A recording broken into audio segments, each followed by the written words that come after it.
Welcome to the Innovators Fair at the Simsbury Public Library. Today is the grand opening of the 3D printing lab, shown here with the 3D digitizer at the public library. This will be an ongoing equipment facility. Throughout time, libraries have provided information and opportunities to help people learn. And as technology has emerged, they started offering tools to help people learn. And today, thanks to generous gifts from the Kelly family in memory of Eunice Kelly, the Simsbury Bank in honor of Anthony Basiglio, the Simsbury Granby Rotary, I don't want to leave anyone out, the law offices of Francis O'Neill and Del Piano, and Connecticut at Work, an initiative of Connecticut Humanities. The Simsbury Public Library is very excited to expand the tools that we offer the community to give them opportunities to help them to learn with the opening of our 3D printing lab.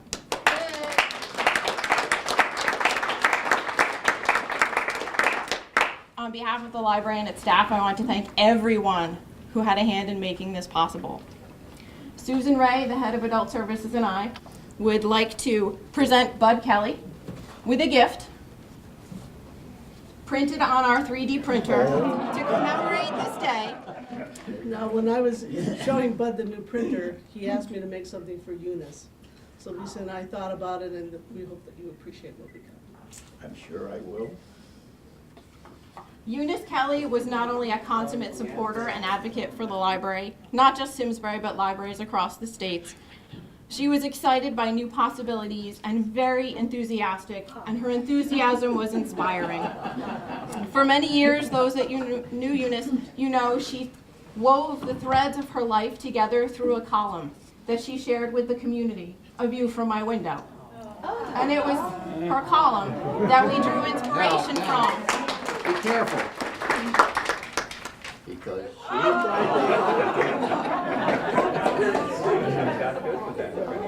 that is just wonderful. Thank you so much.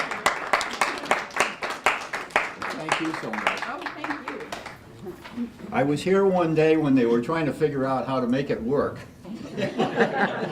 I'm glad to see you found that out. Now I'd like to introduce Mary Ann O'Neill, who is the president of the Library Board of Trustees.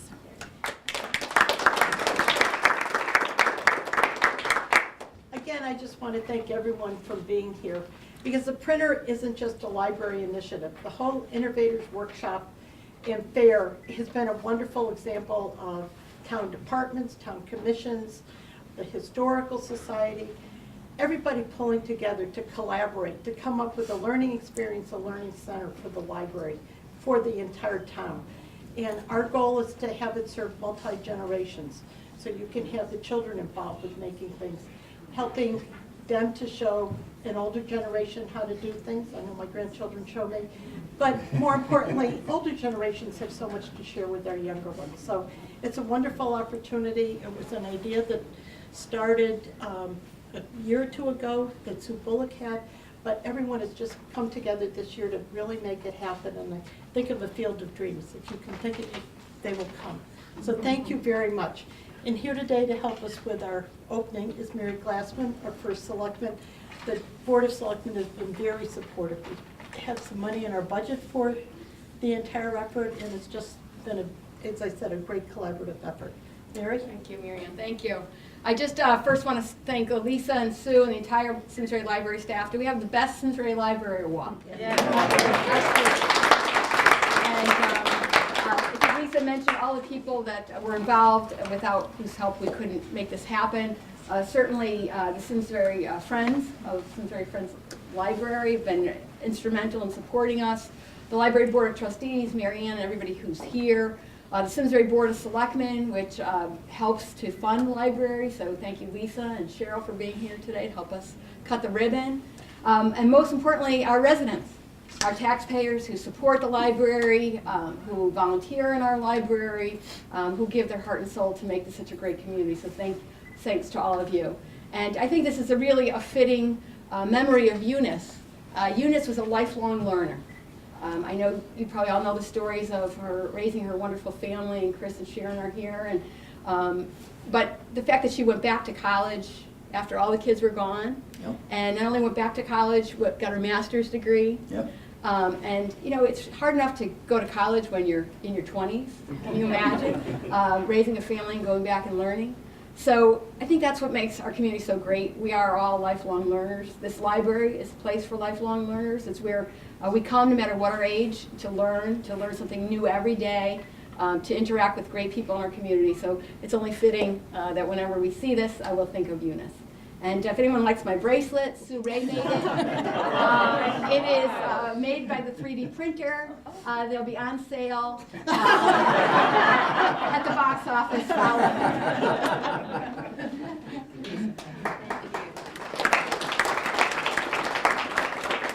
And with that, Mr. Kelly, Chris and Sharon, would you like to come up and with your dad and open our 3D printing lab officially? Excuse me. Come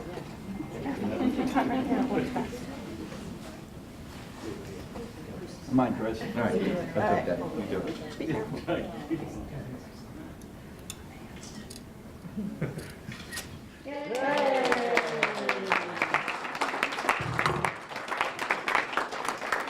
Thank you again for coming. There are refreshments in the cafe. Please help yourself. We hope you'll stay for the rest of the day as we have ongoing printer demonstrations and many, many other things going on throughout the library. Do not forget the technology petting zoo that's over here. The Historical Society is over in the audiovisual area. We have book spine poetry that you can do over in the teen area. Downstairs we have seed planting and the robotics team and the Terraville Invention Convention. And in the program room you can make an alien, and there are also things to do in the children's room as well. So stay and enjoy.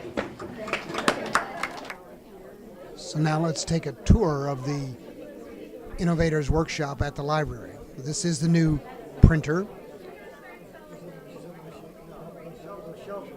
And this is the material that the printer uses to conduct and this is some of the examples that have been printed on the 3D printer.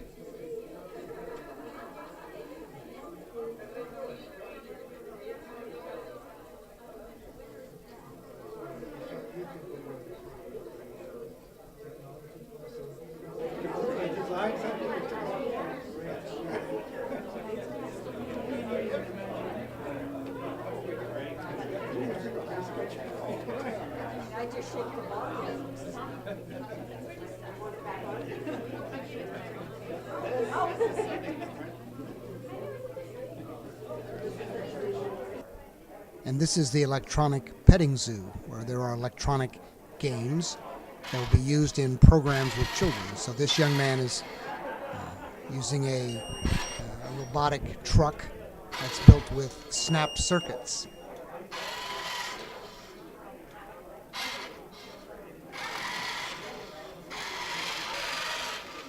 Okay, just a second. So these circuits are built by the children to help them understand how electricity works and how circuitry works. And this is a small little model with a spirograph. Could you tell us a little bit your name and who's the... Sure. I'm Kathy Oakes, and they asked me to bring in some of my creations. So these are knitted and crocheted items that I've made. And I learned to crochet originally by getting a book from the library. So when I want to find out something new, after a while I decided to learn how to knit, so I came to the library. Eventually you pick it up and go crazy with it. Well, you've certainly done a lot. Yep, it's fun, it's relaxing, and you can do it anywhere. That's what I like. You can do it anywhere. It's portable, and you're doing great. Keeps you busy. So now we're seeing the refreshments area supplied by the Friends of the Library. And who is supplying these refreshments? The Friends of the Library. All right. We have cookies, donut holes, juice, coffee. Anything you need. We need you to come. All right, a constituent enjoying the refreshments. Enjoy the refreshments. Thanks to the Friends of the Simsbury Library. Thank you. Oh, really? I'll do that. Simsbury Historical Society had a and maybe exhibit a couple others, called but Pedal not Pal. with a spoke design. So this allowed the spoke to be added, and then Joe evolved. Buda I think from when the they saw this, Simsbury Historical Society we could start putting spokes in there. explaining the exhibit. And then you start going into something like this that starts to put, okay, let's put spokes in. And then, well, should they be square? Should they be round, for an example? And we're wearing this out real quick. Maybe we should put something that's called a tire around it, which is then made of iron. So they said, okay, let's go to that. Then that tire sort of transitioned into a modern bike tire. And this is a very high-end tire from the 70s.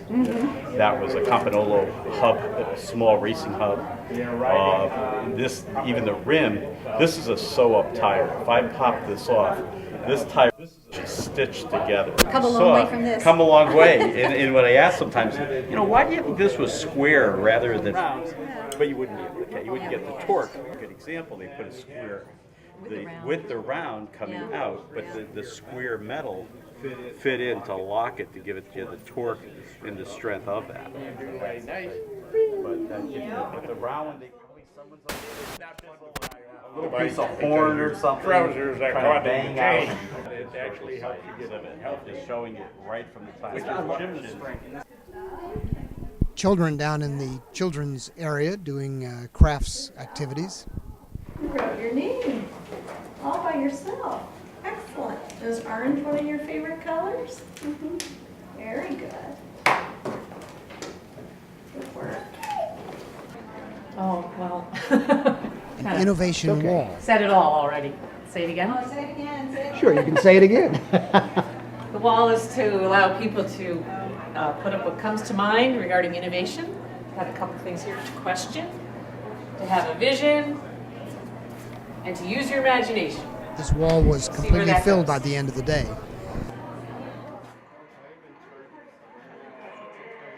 This is the Simsbury High School robotics team.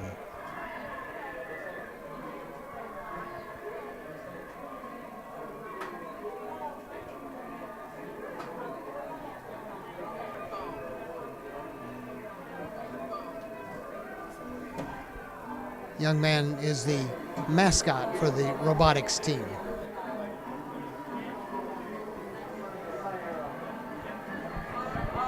A video of the robotics team in one of the competitions. Yes.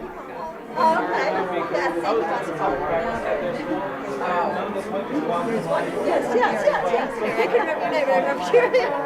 So anyways, so this is the picture, here is a picture from when we actually went to the championship the first year, which was great.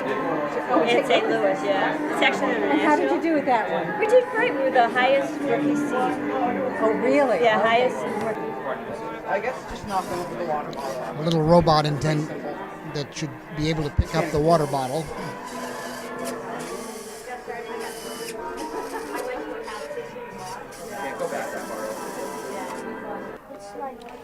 The Terrifield School's Invention Convention.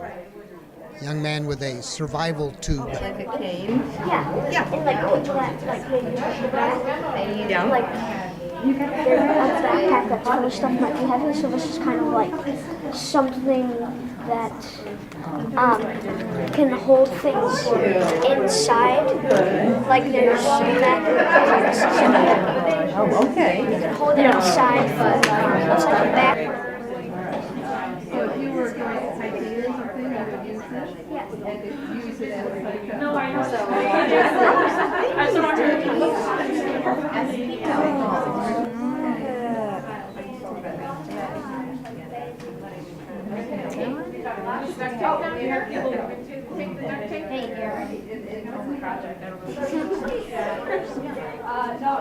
Yeah, that's more wireless. That's what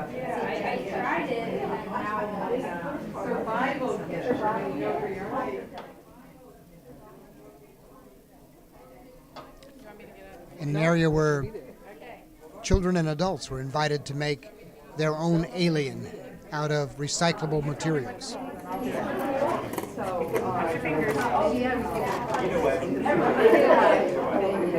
Egg cartons, cardboard, wine corks, reusable plastic bottles.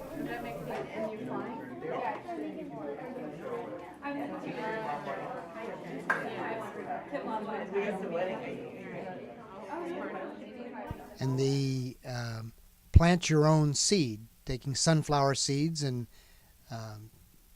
planting them into cups with soil inside, and with the hope that the sunflower seeds will grow. And we're back to the 3D printer with Susan Ray explaining to patrons how it actually operates.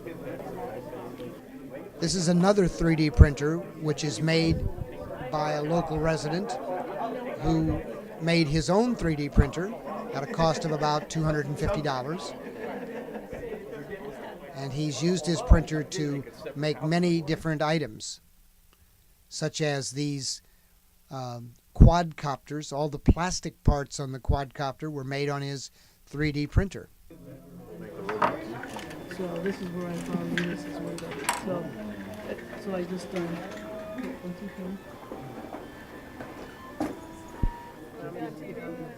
So the library's 3D printer at work. And the way the 3D printer works is to take a digital image, and it's then broken into slices, so that then the 3D printer lays down a layer of plastic for each slice, and it just builds up from the base. The theme of I made it at the library. And again, this again is the 3D copter with the homemade plastic parts.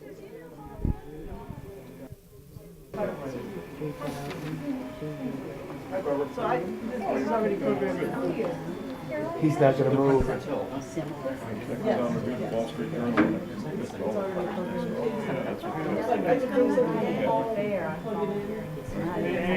3D printer operates by taking common use plastic and melting it, and it's extruded, and then again following this instructions from the computer lays down the particular layers. Okay. All right.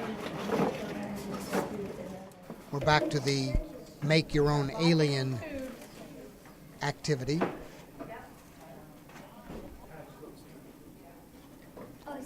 And these two young men have made one out of milk bottles and foam and other recyclables. A father-son team. We are aliens on the move. Okay, here, I got a corner going. All right, you ready? Let's try.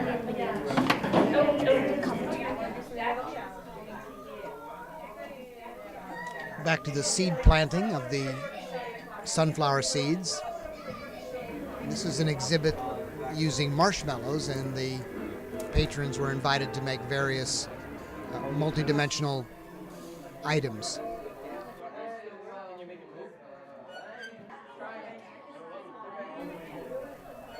So it appears as though the Simsbury High School robotics team robot is about to operate. Guys, or not. Do not spin the finch right now. My head is straight.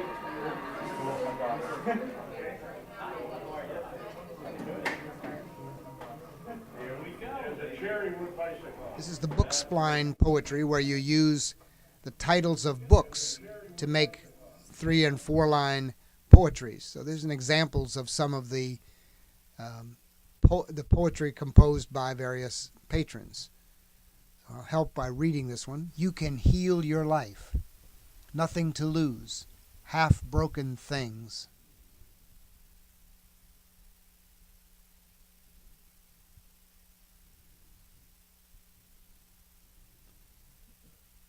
And finally, the last line, a sensible life.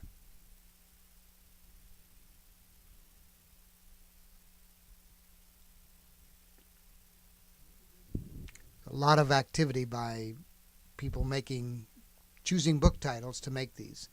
Dreams of Joy, Nickel and Dimed, Small Miracles, Only in America.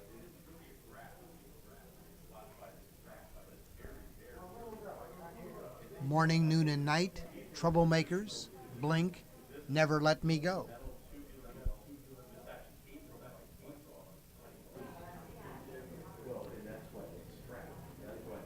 Love, Nobody's Girl, now and then, night and day. First things first, boys are dogs. In short, peace in every step. And here is the homemade 3D printer at work. Really shortly. No, I made this printer. Yeah, this printer was made. What is this doing? Is this printing something? Yeah, this is actually what it's doing. This is a quadcopter, right? And I broke the leg, so I'm reprinting the leg for it. Is what I'm doing. So what's doing is every layer, this goes in and puts 0.24, like a quarter of a millimeter layer of plastic on it, and it just builds it up until you have a complete piece. How does it know what? While the computer's telling you, if you looked over here, it's showing you what it has to actually print, just like you would with a letter. Mm-hmm. The only difference, instead of ink, I'm using plastic. It's as simple as that. Fantastic. Isn't it amazing? Really? The head gets to be about 220 degrees C, so it gets quite hot.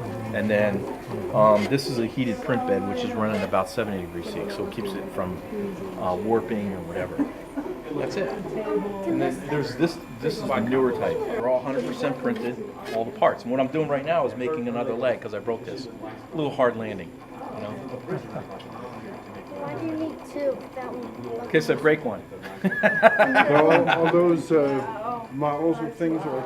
This is, you actually would make a mold, and then this is a simple trick. You take silicone, like you're caulking, cornstarch, like a tablespoon of cornstarch, and a little bit of oil for the coloring, and what comes out of it is, in this case, a little rubber grommet piece, so that it won't vibrate for the camera.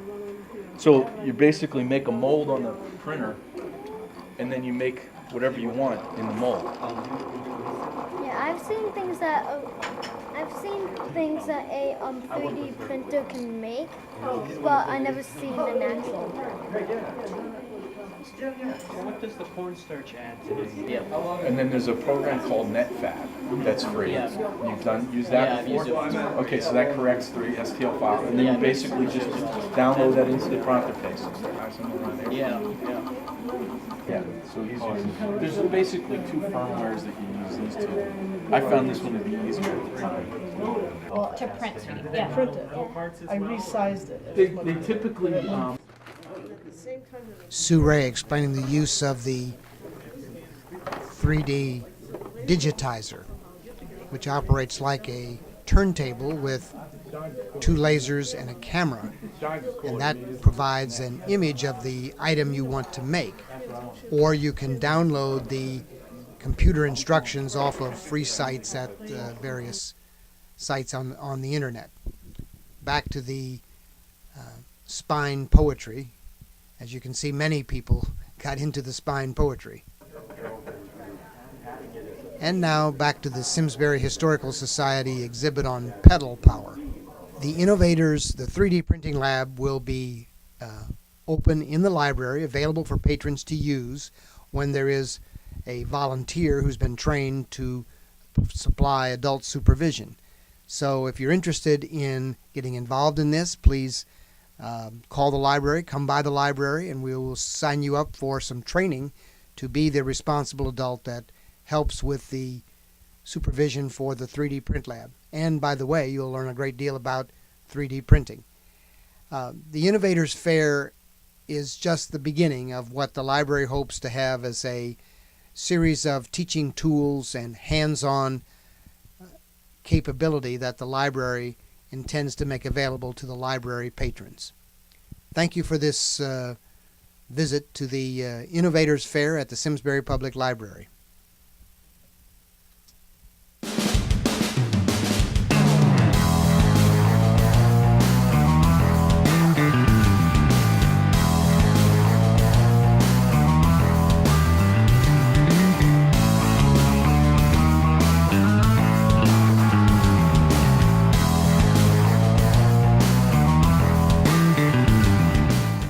Funding for Simsbury Community Television is provided in part by contributions from viewers like you. Thank you.